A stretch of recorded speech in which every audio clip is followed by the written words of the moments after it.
Thank you for watching, liking, commenting, sharing, and subscribing right now.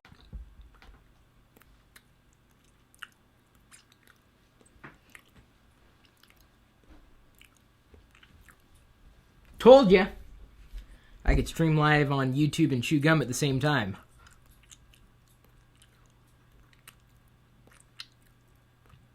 Actually, I'm not chewing anything. But you thought I was chewing something like gum. I wasn't, though. I was chewing air. Please do not chew me out for doing that. But thank you for joining us for another live TLDR. That is the LockerGnome Daily Report, as we do here every weekday at 3 p.m. One thing I forgot to do, actually 2 or 3 things I forgot to do yesterday, mention the backlink of the day yesterday. And we do backlinks of the day when you link to LockerGnome.com from your website. Usually it's a blog. And yesterday's backlink of the day is from Lil J Roberts Review, .blogspot.com, and he linked back to a LockerGnome article with the secret of getting more Twitter followers. So thank you for blogging that. And we do also have a backlink of the day happening later in this broadcast. It's just I wanted to finish up, the unfinished business from yesterday. High five! Ha ha! So let's go ahead and welcome Rob Heathcote, Bentar, iMark F1, Bentar, Ed's Netbook, Bentar, Rob Heathcote, Daniel. Oh wait a minute, hang a second, you guys. You're speaking. You're interacting. That's crazy. What the hell are you thinking there? Right Noob, C Condon, This Damn Scotsman, April, Elise Martin, Rick Brett, Brian M, Kyle K, Magic Tracks, JR89. You guys are trying to mess me up, aren't you? Just trying to. That's what you're trying to do to me. Really? But these are our Gnomies. You can join us if you head over to gnomies.com. Tonight, as a reminder, we are doing the webinar. We do it every Wednesday, a Wednesday webinar. Tonight is going to be focused on how you can create or really set the stage for success with a web show. If you wanted to do a show online, on the internet, on the web, we've got some advice to dispense. We've posted some of the advice already on LockerGnome.com, but the webinar is going to be dedicated to a lot of the questions that you might be asking if you want to do webinars yourself, because that's a form of web media, video and audio production. There's a lot of things to keep in mind. So hopefully you guys will tune in for that. If not, there's no time like the present to join us at gnomies.com. Some of the things we're going to be covering today: Android development for beginners course, 45% discount. That's a value for all you Gnomies. I don't know if you guys caught the update earlier on my social networks. 5 things to consider before starting a podcast. Again, that's kind of what we're going to be covering with the webinar, but we're doing some special tips for our general community, you who are watching this live video. Top 10 shopping Android apps. Why you should simplify your tech lifestyle. And KERS and DRS. Formula One technology. Yes, cars. Racing cars have now invaded LockerGnome. There's technology in everything, to tell you the truth.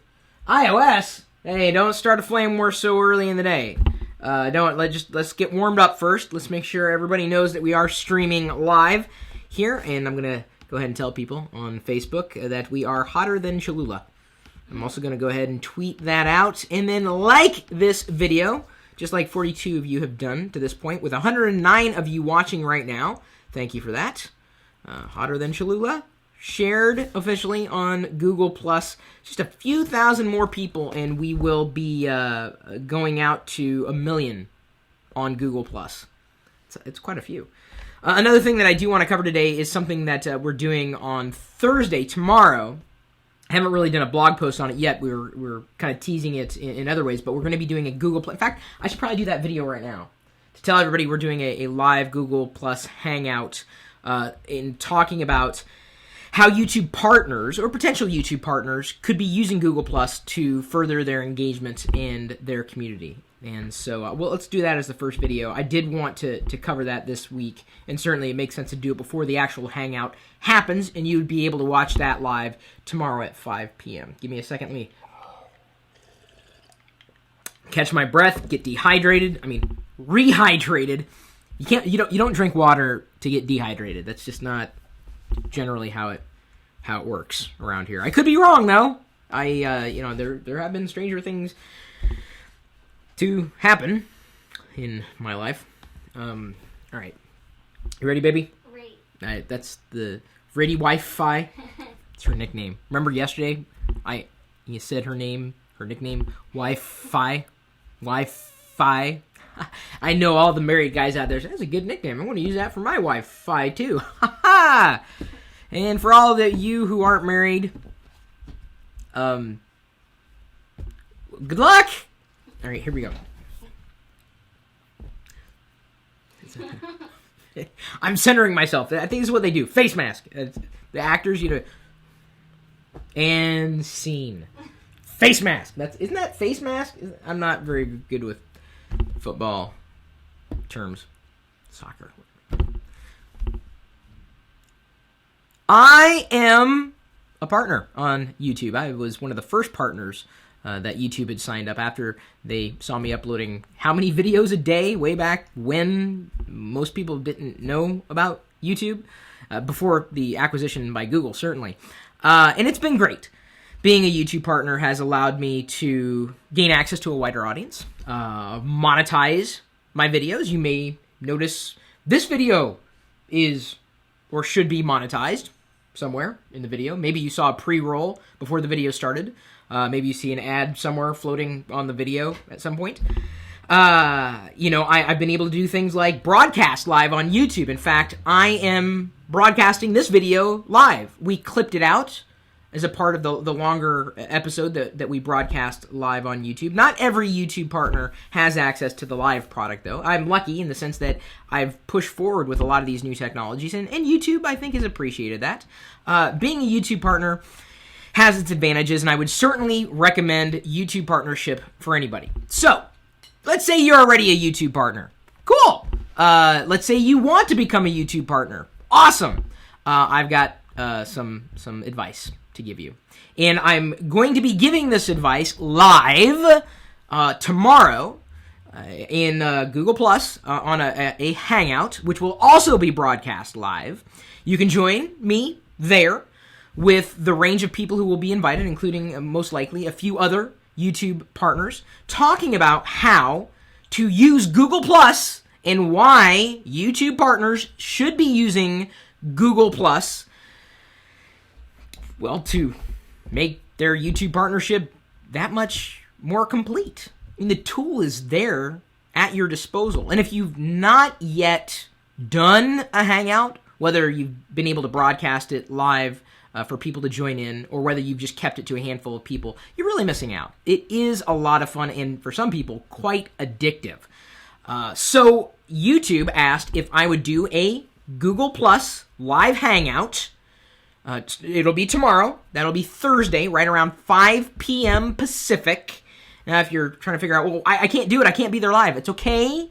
We should also be recording it so that you can watch the conversation after it's gone live. So we've got you covered. Don't worry. So even if you're not a YouTube partner yet, if you're gunning to be a YouTube partner and you're looking for that type of advice, I'm going to be sharing it tomorrow.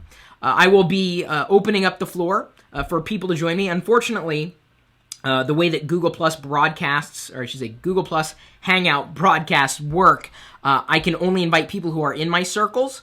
I will be opening it up for my YouTube partners circle, and I've got a few of you in there already, as well as my community circle, and then, of course, the Nomies circle. I've already shared a bit more information in a Google Plus status update with a few of the circles that you can add, in case you're wondering, who else is on Google Plus? There are a lot of people on Google Plus. It is pretty much my first news source, more than Facebook at this point in time. It's just, to me, I guess, less cluttered than Facebook when it comes to delivering information. I've met a few of you thanks to Google Plus, and hopefully we'll meet a few more of you, whether you are a YouTube partner or you're hoping to become one, wondering how Google Plus fits into that mix. The broadcast tomorrow. Stay tuned. You know where to find me on Google Plus. If not, just Google for Chris Pirillo or go to Google Plus and look for Chris Pirillo. You'll find me. I've got a verified account there. Don't make a mistake and follow the wrong Chris Pirillo, because you will probably be disappointed. Unless, of course, the other Chris Pirillo, there are a few others. Did you know that? There are a few other Chris Pirillos in this galaxy. I'm the best, according to my Wi-Fi.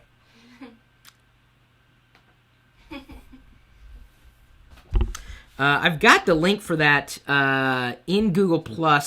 I shared it. I shared that the other day, didn't I, guys? I shared it in the Nomies Facebook group. We'll have to link it in the video's description. Link to the circle post in that video. Okay, so let's go ahead and talk about Android software development. Ready, honey? Mm-hmm. I don't know if you got word of the news. Got word of the news? I'm debating whether or not I should start this video over again. You want take two? Let's ready to try this again. I don't know if you got word of the news, but Chris Pirillo's an idiot. For some strange reason, there are people who believe that I have something against Android. And I don't. How many Android videos have we done over the past few weeks? I would say at least 2 or 3. Of course, we've covered, launches of Android devices, at least the ones that I've purchased, and hasn't been many of them. They don't just hand out hardware left and right. I mean, they do if you ask to receive the hardware, that then, of course, you turn around and send back, but that's really more for the people who love reviewing gadgets on a regular basis, and I wouldn't say that's my style. So I know that Android and support for Android is not going to disappear. I have no issues with you if you want to use Android, or if you like everything that it gives you over everything else. Cool. Awesome. You know, the world, it's a big world. There's a lot of options out there, and I love the competition. I have a Kindle Fire, and by the way, I don't know if you guys caught this, just posted on my Google Plus an update before starting this live broadcast. The Kindle Fire 6.3 software update is coming very soon. They're adding a few new features to it, and hopefully also improving the performance, although they're probably bottlenecked by the version of Android that they forked. So, if you want to develop an Android application, you probably already done the research. You probably have. You may have already done it. And a lot of geeks probably know how to do it. They understand everything there would be to understand about developing for one platform over another. But there are those who know enough to be dangerous and just need a little more hand-holding. They can't just rely on free resources out there, and they can't quite pop down to a local community college and take a course on Android software development. So there are online courses available. And one of those online courses is taught by someone who knows Android development and other platform development as well. He's trained businesses on Android software development. And now he's ready to train you. If you are looking, for geeks or non-geeks, although I know the geeks, I can do it myself. Great. Then it's not for you. If you are looking for an Android software development course, take a look at the discount that we've been able to negotiate, a 45% discount on an Android software development course. You will, in the end, know how to create your own Android application. If you already know how to do it, cool. But if you don't know how to do it, or you just want to cover the finer points to make sure you're doing it the right way the first time, take a course. Now, of course, you could pay full price. Not a big deal. I think the full price is somewhere around like $130. 45% discount gets it at $69. So we're saving you, 45. Wow, that's saving you a lot of money. This is yet another one of the discounts that we provided. To get the discount, of course, you got to join us at nomies.com. I promised discounts across the board to everybody. We did discounts for the iOS development course, and now we're doing discounts for an Android software development course. So don't call me biased. I'm an equal opportunity discountist. So if you want to save more money with the things that you probably wanted to do anyway, hopefully you'll join us at nomies.com and get not just that discount, but a variety of other value adds. More information is in the blog post at nomies.com.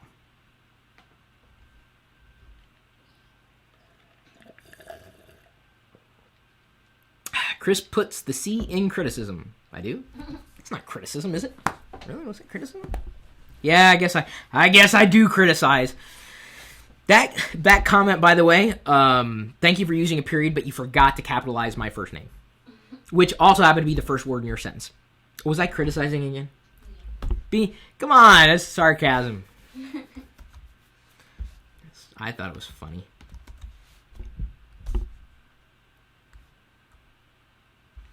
All right, so 5 things to consider before starting a podcast. Let's see here. Check it out. Ready, honey?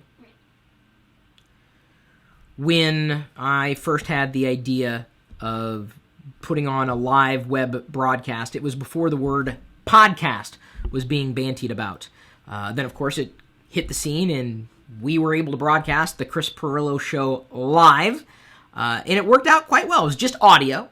This is before iTunes had support for podcasting. In fact, a lot of people believe that the podcast is synonymous with iTunes and Apple, but it wasn't that way. That's not where the word came from. It actually sprang out of the community of podcasters, or people who are creating these audio broadcasts and delivering them by way of RSS enclosures. Podcasting is merely a delivery mechanism.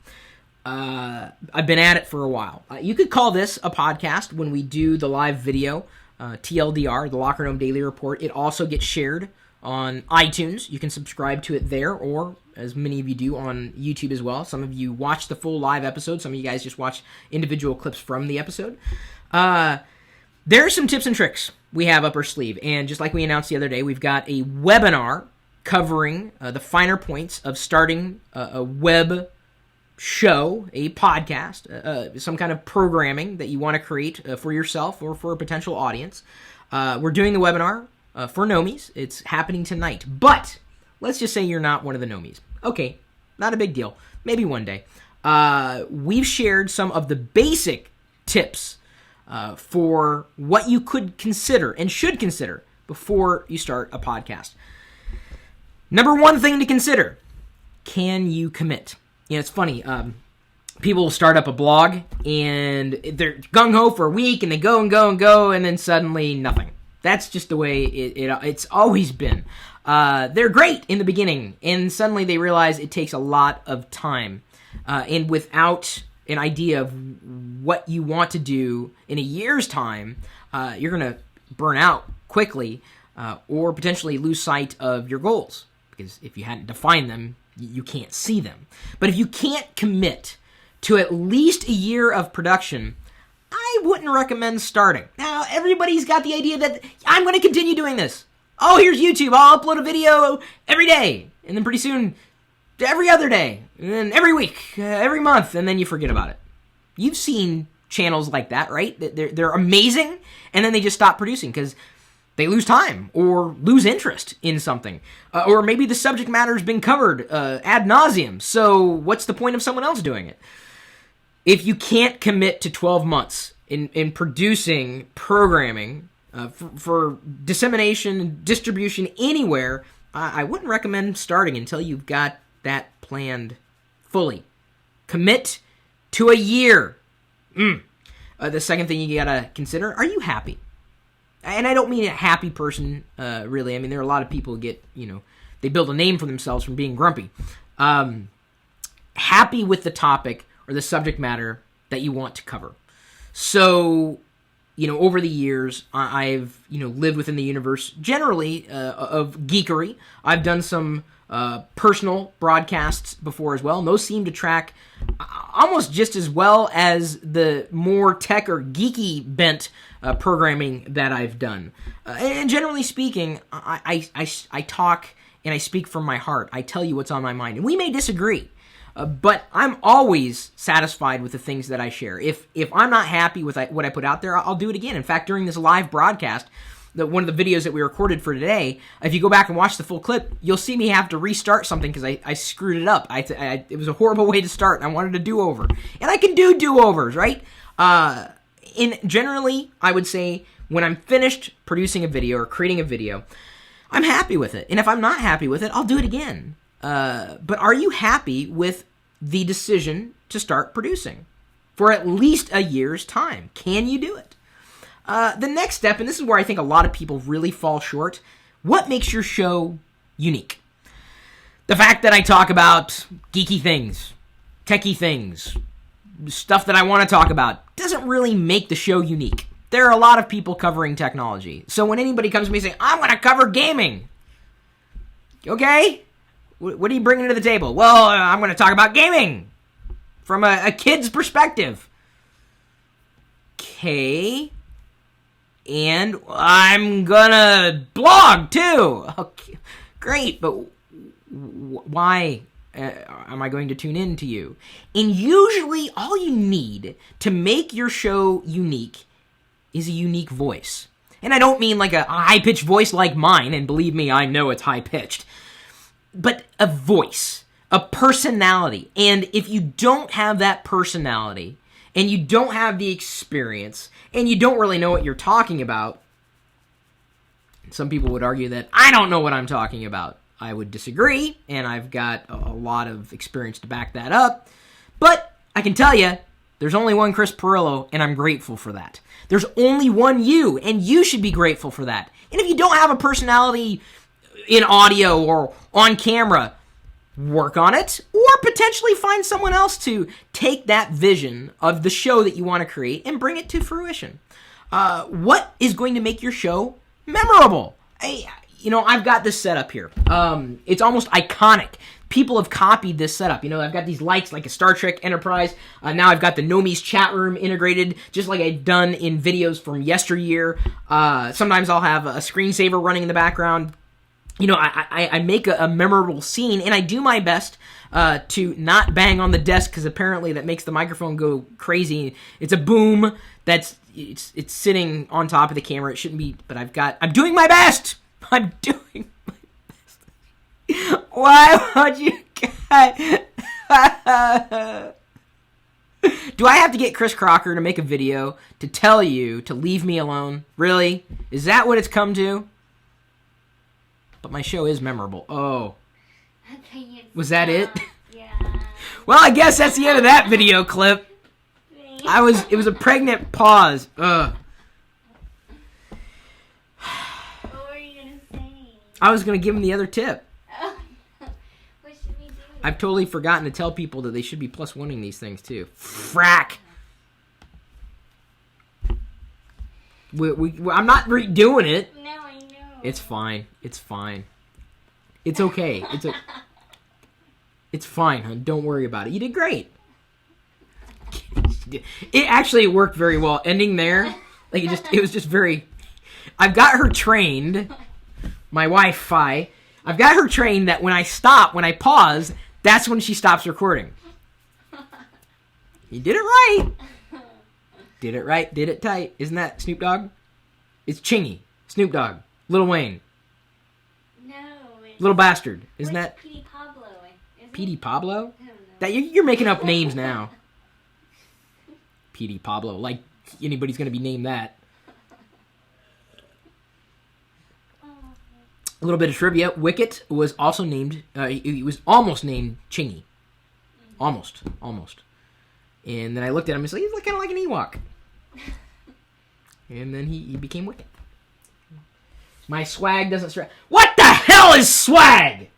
Everyone's saying swag. What the hell is it? Stuff we all get. It doesn't make any sense. Stuff we all get. You go to a conference, you get swag.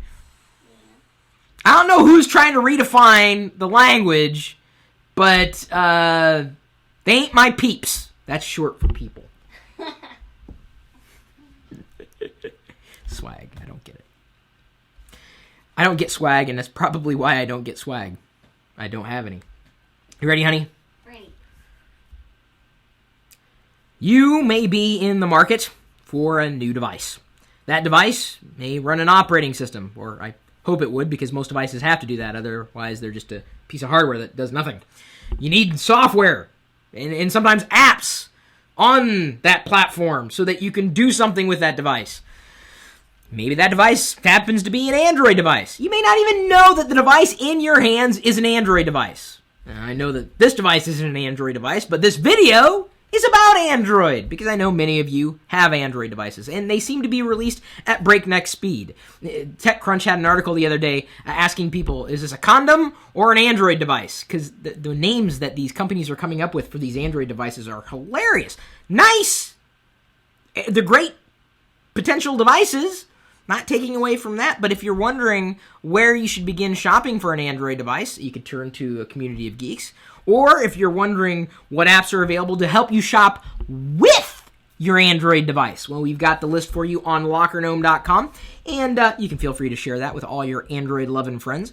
And I have no problem telling you that these apps are quite useful. I've used them on other platforms, so it's nice to know that apps like Red Laser are available on Android, and that's an app that scans barcodes, QR codes as well. It's pretty much the go-to app for scanning, as far as I'm concerned now, on any platform. I would define any platform, any mobile platform, iOS, Android, and assumedly it will be coming to Windows 8 as well. The official eBay Android app, I know there's a lot of eBayers out there. Cool, there's an official app available for you, although I gotta tell you, I'm not a fan of the iOS app that eBay had done. Amazon Mobile, of course, that kind of goes without saying. Amazon is huge in Android's camp. You can use Amazon's app store and get a free app of the day delivered to you on your Android device if you use Amazon's app store rather than the app store that you're connecting to through your Android device. Craigslist also has an app available if you're interested in Craigslist. I would be careful about using Craigslist. I've done videos on that before. But if you use Craigslist to post or search for items for sale, if you go and buy them, don't do it at someone's house. Meet in a public place. This is just a little tip for everybody out there. Groupon also has an app available for Android. Google Shopper, Google, Android, hello. Out of Milk Shopping List, if you need a shopping list application. Inventory Droid, if you want to take a home inventory, and I would recommend doing that because you never know what's going to happen. There's also Mighty Grocery Shopping List. I like Google. I like Amazon. I've used services that each one of them has provided. And, more than anything, you got to keep this in mind. Apps are available for platforms, no matter really what platform you decide to go with. Unless, of course, you decide on going with a relatively antiquated platform, at which point I would push you to upgrading to something that is upgraded on a regular basis. And then something you also got to keep in mind, app updates usually come for free. But over-the-air updates, like operating system updates from your carrier, may not come as quickly. Some Windows Phone 7 users discovered that the other day. Windows Phone 7, Android, iOS, it seems like you can get these popular apps on any device. So at which point I say, well, why not save a few bucks and go with an Android device, if that's what you want?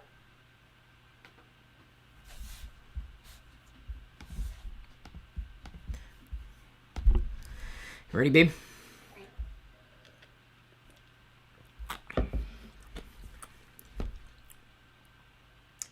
Got an email the other day. No shock, I get an email every 5 minutes. My email address, chris@pirillo.com. Someone said, hey, could you fax this to me? I'm like, what? He emailed me, only to ask me to fax him something that I could have easily PDF'd and emailed back to him. But no! Have to use a fax. I don't know if he thinks we're still living in the 80s. I realize that hardware still ships with fax capabilities. But it seems to me that there are some people out there who cling on to the past, even though technology continues to advance. And that doesn't mean that you should upgrade every year. But I think we can all agree that the days of the fax are behind us. So we've got a good story posted on LockerGnome.com, why you should simplify your tech lifestyle. And part of that may mean eschewing things that you no longer need to have. You'd be surprised. People ask all the time, Chris, what kind of gadgets do you have lying around? I don't keep that many, to tell you the truth. I have really what I need, and then beyond that, I either sell it, I donate it, I give it away, I pass it on to family members who might need something. I keep things minimal, and I'm not just saying that. You guys have seen the home office tour. Some of you've seen the full house tour. I don't keep a lot of stuff lying around. If I do hold on to anything, I would say it's largely cables, because you never really know when you're going to need an extra cable for one thing or another. But some of the things that you have lying around could easily be replaced or augmented. You've got to keep a lot of considerations, right? You need to have not keep a lot of considerations in mind. Well, that's what a consideration is. Hello! Take inventory of what you have right now. What do you use every day? What do you use every week? What do you use rarely? And I would say once a month, rarely, unless of course that one thing is it only does that one thing that you need to have done monthly. And when you start getting in that monthly category, it may be time to go, I should just sell it, give it away, get rid of it, because I'm not using it. It's taking up space. I do hold on to certain things.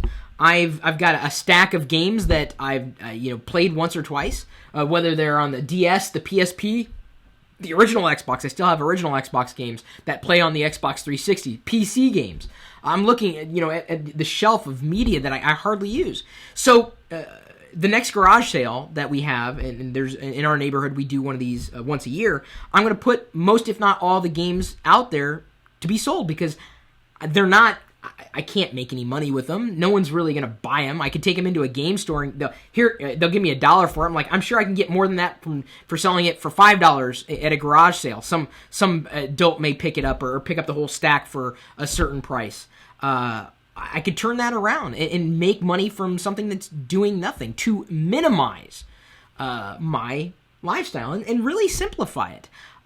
Do I really need to have 14 billion PCs lying around? Not necessarily. Do I need to have 5 digital cameras? Well, it depends. I've got a point and shoot. Of course, I've got a digital camera on my smartphone, on my tablet computer. I've got a DSLR, the T3i that I reviewed a while back. And I could still, consider, well, can I get rid of anything? Am I really using it regularly? Do I need it? Or when was the last time I used it, and when was the product updated? Are there better revisions out there? There are times that something will be nice and new, like a webcam that works well for what it was at the time, and then 5 years later, suddenly that webcam's not as hot as it once was. Maybe time to get rid of it. Why would it be still here if you're not using it? Boy, I'm telling you, some of you guys would love to know where my garage sale is, because I'm probably going to be getting rid of a lot of stuff this time. A lot. I've got so many gadgets that I never use, that I purchased, thought was kind of neat. I'm like, it's nothing to me. I'll sell it. Chris, why don't you use eBay? Because it takes time to put stuff on eBay, and then you may not get as much money from it, and it's pain. If someone wants to come in here and help me eBay stuff, fine. That would help me simplify my tech lifestyle. And I'm sure many of you would be begging to come in here, at which point I'd be like, whoa, it's a little creepy, dude. They should come to our garage sale. They should, indeed. Okay, so now, I'm going to open up Mumble. TeamSpeak. Still thinking Mumble.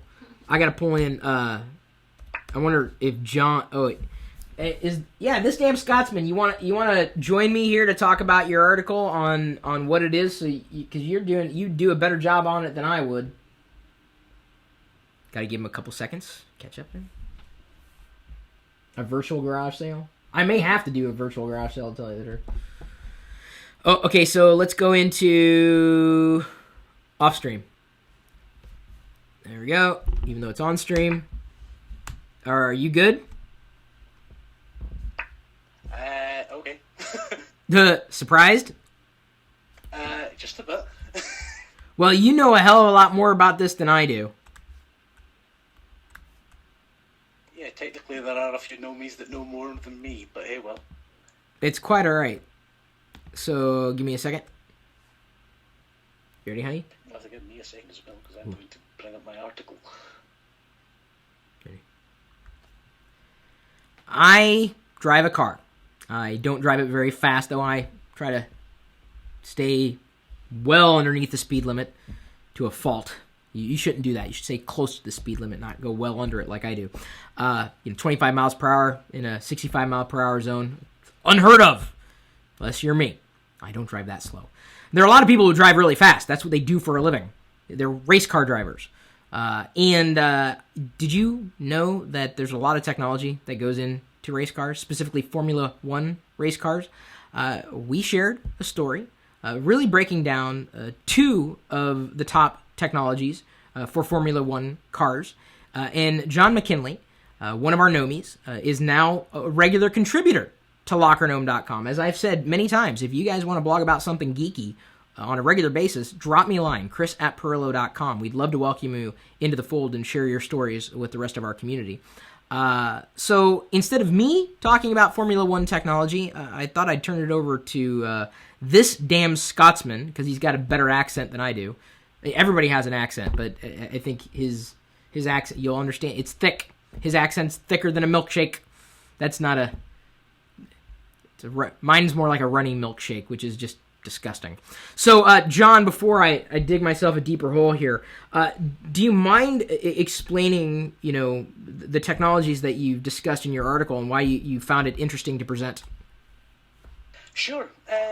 I'll start off with the fact that posting for LockerGnome still gives me a heck of a novelty value at the moment, but I'm assuming it'll probably get old fast. However, Formula One, in this instance, is the pinnacle of motorsport. So the FIA, who govern Formula One, always add different things to the regulations to push the sport forward, or in this case, for the first thing I talk about, which is KERS, or the Kinetic Energy Recovery System, they can add them to regular road cars. KERS harvests energy that you use from braking, puts it either into a battery or into a flywheel, and when you're not using, or you don't want to use, your petrol engine, you flick a switch and you go into battery mode or flywheel mode. Flywheel mode is the better one because you're not having a state change. You're not changing. Well, no, I'm sorry, not to interrupt. It's interesting. You talked about this technology trickling down into consumer cars? Yes, I know that the Lexus uses a KERS-like system. It takes electrical energy, puts into a battery, and then you can flick a switch on your dashboard and change from your petrol engine to your battery. In the case of Formula One, it's a boost button that sits on their wheel, which has a myriad of knobs and buttons on it. In Formula One, you only get 80 brake horsepower from this system. Which Wait, how did you say 80 horsepower? 80 brake horsepower, 80, which is 60 kilowatts of electrical energy or 400 kilojoules of mechanical energy. That's a lot. Which gives 6.67 seconds per lap that you can use this, which is around 1/10 to 4/10 of a second per lap. Doesn't sound like much, but in Formula One, 1/10 is the difference between pole position and second. So then DRS, this is another type of technology that's been integrated in Formula One race cars. Drag reduction system. That is where at the back of a Formula One car you have a wing, an absolutely huge wing. DRS allows you for when you're overtaking at a strategic point called the DRS activation zone, it allows you to lower a flap, which effectively dumps the drag and downforce, basically a smart word for drag, from the Formula One car, and allows it to effectively go 10 to 12 kilometers per hour faster. Yeah, and this is something that is also starting to become available in regular old cars. You had a comment on the blog post that he said it looks like Raider Key had posted, it's worth pointing out that there are DRS-like systems on road cars, too, giving them what is commonly known as active aerodynamics. Yeah, I noticed that, and I did reply, although I can't see it here. I did reply saying, this is one time where I am more than happy to be wrong, because as far as I was aware, DRS hadn't been integrated into road cars. Although then again, I should know better, because most of these teams spend hundreds of millions of pounds, because most of them are in the UK, apart from Ferrari, which is in Italy, obviously, and they spend a lot of money researching, developing these systems, and you've got people like Ferrari and Mercedes who build cars. You know, build. Sure. Well, it's interesting though. The sport that I honestly I maybe seen a couple of lapses flipping through channels that the technology trickles down, much like other industries. The technology that's developed for a specific application can be reused, specifically in the consumer space. Yeah, it is something that I know that there are many Formula One fans are more interested in the engineering than the race itself. So there are a lot of car geeks, is what you're saying? Yes, basically. And you get a lot of people that like NASCAR. However, NASCAR is just going round an oval, and it's not just my opinion on this one. There are many people who don't see why people like NASCAR. Wait, are you starting a flame war? No. I mean, if they like NASCAR, that's fine. The same as there are many people who think that watching Formula One or being interested in Formula One, we would be better just standing on a highway, or, well, not on a highway, watching a highway go past, or watch, in this case, the motorway in the UK. You know, I can respect that people like it. To me, it's just cars. Just like for some people, it's just a computer. Yeah, basically. Fair enough. All right. Well, thanks for joining us, John. No problem. Easy peasy, lemon squeezy. He's going to be doing more. Thank you for that. Oh, before I forget, backlink of the day. I mentioned yesterday's backlink of the day. You get another one here. Razorianfly.com. He linked back to our article on Windows 8 tablets competing with the iPad, and he did a very, I would say, fair job at assessing the situation, just like we did a very fair job assessing the situation. As best we could, considering that no real Windows 8 tablets have shipped.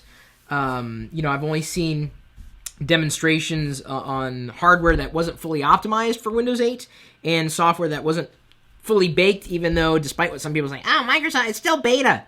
Yeah, but the consumer preview is pretty much what they're going with. I wouldn't expect too many changes between what you see today with Windows 8 and what will ultimately ship.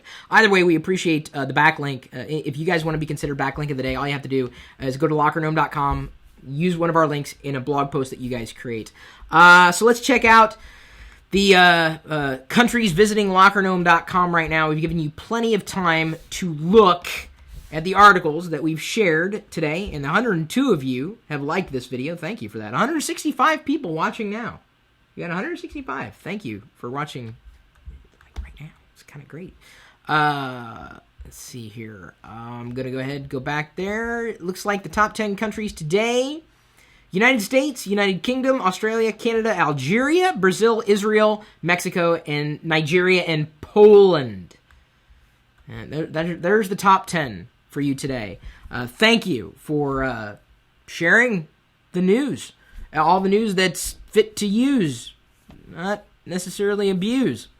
I've told you what we've got upcoming. The webinar tonight on podcast development, specifically, getting that show off the ground and making sure you're going to produce something worth watching or listening to.